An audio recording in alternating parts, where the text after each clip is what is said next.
So I'm going to share my screen and very quickly talk about the mechanism of action of hydroxychloroquine. So look, hydroxychloroquine is a weak base. That is a primary action that we use this drug for in case of malarial infections. What happens is that in case of malarial infection, when we give hydroxychloroquine, hydroxychloroquine enters the malarial plasmodium and goes into its lysosomes. These are, you can think of those as the stomachs of the plasmodium. It enters there, hydroxychloroquine, and reduces the acidity. So as it is a weak base, the the stomach of the plasmodium needs acidic environment to be able to digest the food particles it is eating. And when hydroxychloroquine is present and it makes it all less acidic, then that stomach of the plasmodium stops working, and that causes the plasmodium to die. This is a similar mechanism that we use in case of the COVID-19 as well. So let's very quickly see how our cells and how our hydroxychloroquine works within our cells to help us be protected from the coronavirus. And this is possible with other viruses as well. So here, let's say this is our cell, and this is the nucleus of the cell.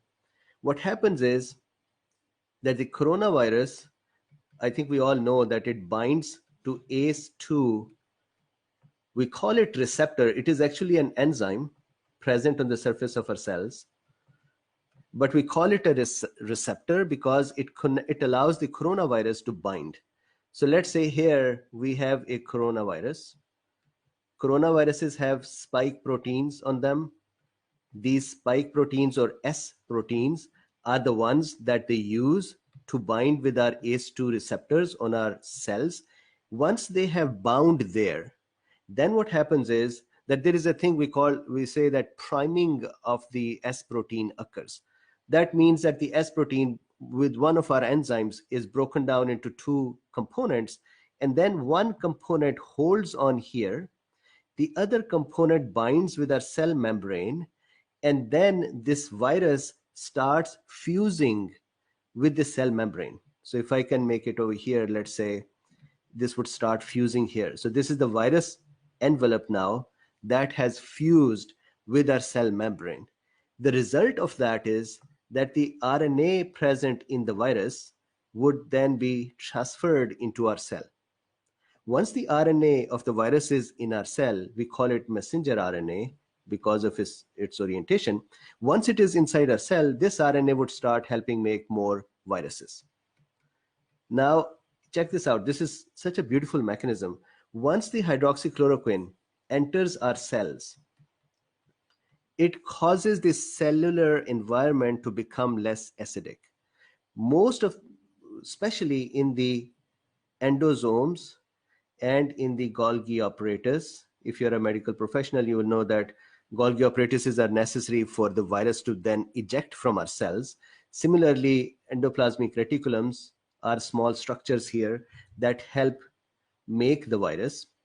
So generally, we can say that intracellular machineries that are being used by the virus now, these machineries in the presence of the hydroxychloroquine will become less acidic.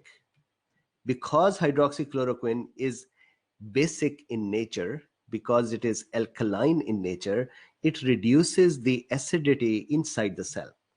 That reduction in acidity does the following things.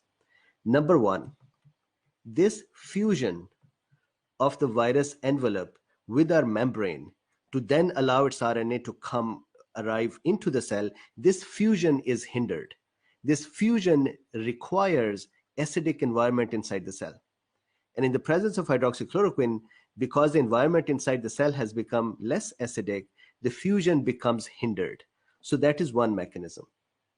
Second mechanism is, and I want to make sure that we are aware of this, that it's not just that the hydroxychloroquine is a zinc ionophore.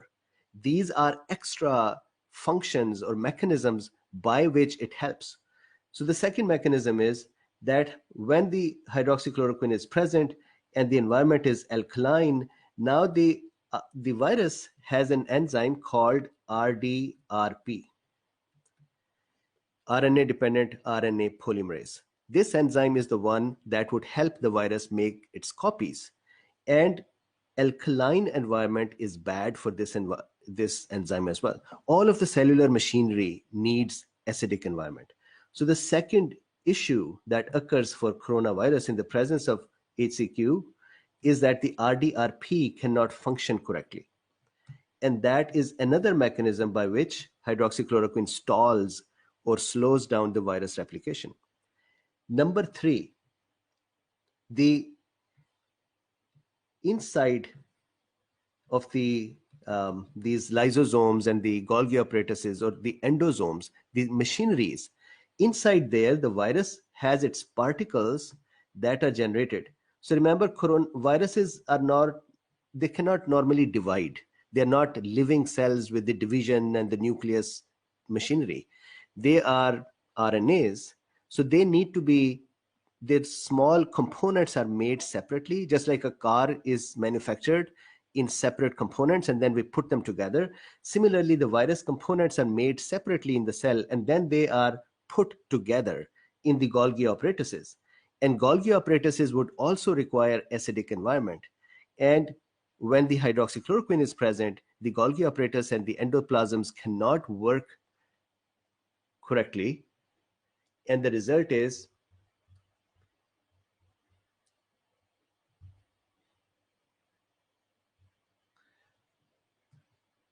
so they cannot work. Sorry, I was looking at the comments. There was some comment about the video.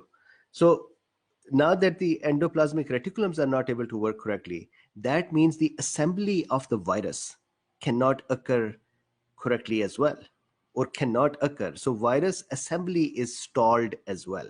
So that is the third mechanism. A fourth mechanism is that hydroxychloroquine acts as a zinc ionophore. Zinc is a charged particle. It has 2+ charges on it. And charged particles cannot cross our cell membranes and go into the cell because our cell membrane is neutral and it would not allow the charged particles to cross from here. So we need some sort of a channel through which the zinc can go in. And if the zinc enters the cell, then the zinc can attack the virus enzyme RDRP as well and stall its function, which is sort of an antiviral effect of zinc. But this effect would only occur if zinc can enter the cell. So hydroxychloroquine, the next mechanism of action is that hydroxychloroquine would act as a zinc ionophore. And once it acts as a zinc ionophore, it gets inserted in the cell membranes as a channel and allows the zinc to come into the cell. And once the zinc is inside, it would go independent of the hydroxychloroquine and work on RDRP enzyme and stall the viral replication. A fifth mechanism, which is also very interesting, I love this mechanism. What happens is that these ACE2 enzymes, when these are produced, remember the ACE2 enzymes we just talked about? These are the enzymes that act as a receptor for the coronavirus. When these enzymes are being formed inside the cell, I call them, we give these enzymes a candy to then go and do their function. So when these enzymes are formed, the last amino acid on the enzyme needs glycation. What does that mean? That means that we take a glucose molecule and we attach it to the ACE2 receptor or the enzyme, and that completes the enzyme.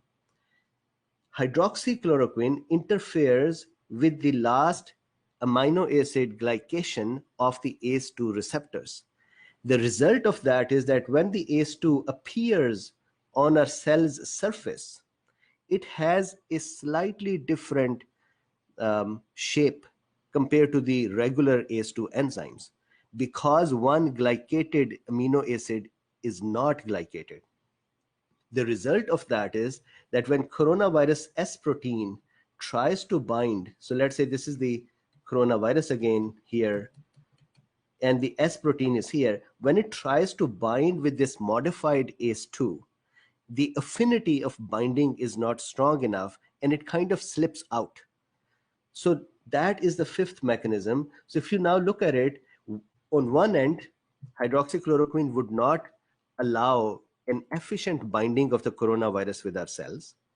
Secondly, it would not allow the coronavirus to fuse with our cell membrane to allow its cargo, that is RNA, to enter the cell. Thirdly, if the RNA has entered the cell, the hydroxychloroquine has made the whole environment less acidic, which stalls the cell's activity. Then it is a zinc ionophore. So these are the mechanisms by which hydroxychloroquine stalls and stops the replication of the virus, and this is how it slows down the virus. And this is why it is also important that hydroxychloroquine